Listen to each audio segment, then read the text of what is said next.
코드가 없는 세상에서 인간이 남기는 것 시리즈의 마지막 편을 시작합니다. 도구가 평등해진 시대에 진짜 경쟁력은 무엇이냐는 질문이죠. 지난 6편 동안 우리는 기술의 역사, 시장의 데이터, 아이디어의 가격, 실행의 조건, 그리고 한국의 현실까지 함께 살펴봤습니다. 이번 편은 그 모든 것을 잠시 내려놓고 조금 다른 방향을 바라봅니다. 코드가 없어도 되는 세상에서 그래도 인간에게 남는 것은 무엇인가? 누군가 커피숍에서 앱을 만들고 있습니다. 자연어로 기능을 설명하고 버튼 하나를 누르니 코드가 만들어지죠.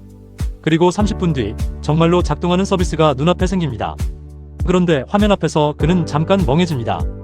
예상보다 쉬웠기 때문이기도 하고 예상보다 어려운 질문 하나가 남았기 때문이기도 해요. 그래서 이걸로 뭘 해야 하지? 도구는 완벽해질수록 오히려 우리는 멍해지는 겁니다. 두 사람이 같은 AI 도구를 씁니다. 같은 프롬프트를 입력해도 나오는 결과는 다르죠.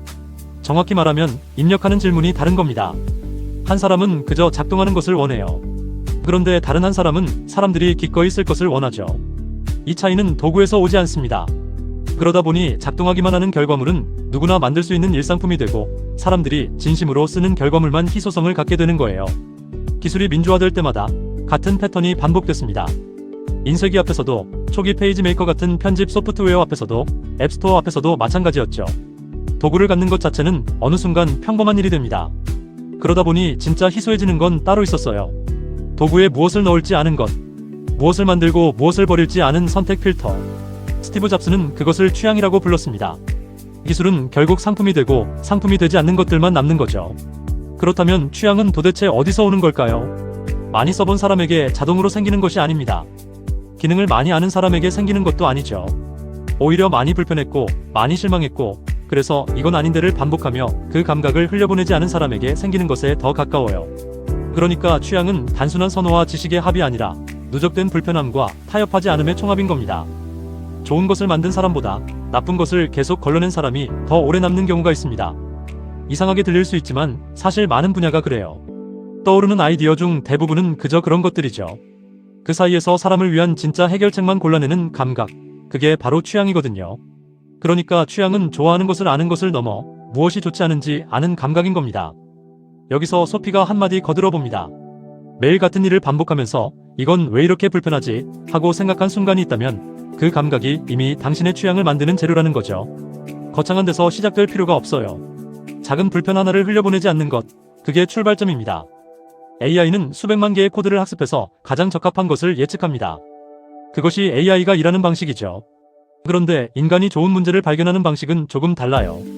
같은 현장을 10년을 보아도 아무것도 보지 못하는 사람이 있고 3년만 봐도 남들이 보지 못하는 것을 보는 사람이 있습니다. 그 차이는 기간이 아니라 보는 방식에 있어요. 불편함을 포기하지 않은 사람과 어느 순간 그냥 익숙해져 버린 사람의 차이인 거죠.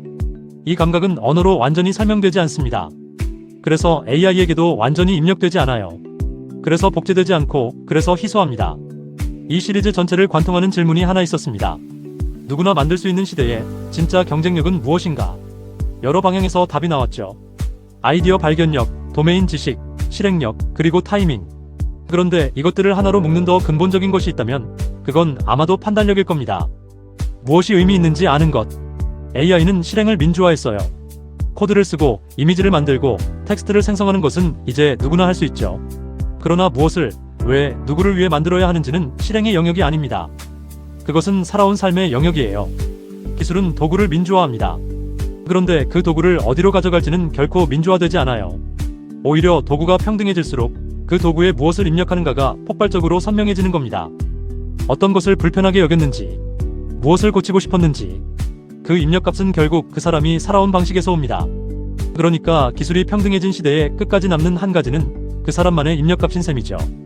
코드가 없어도 되는 세상에서 우리는 무엇을 해야 할까요? 어쩌면 그 질문은 기술이 아니라 어떻게 살 것인가에 더 가까운 것인지도 모릅니다.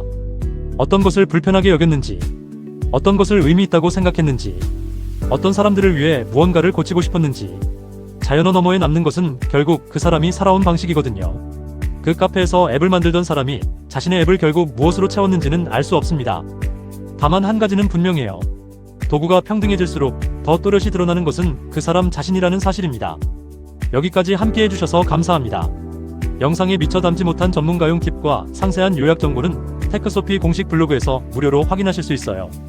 블로그 주소는 화면과 영상 설명란에 함께 안내해 두었습니다. 그리고 구독, 좋아요, 댓글은 테크소피 채널이 더 좋은 콘텐츠를 만드는데 정말 큰 힘이 됩니다.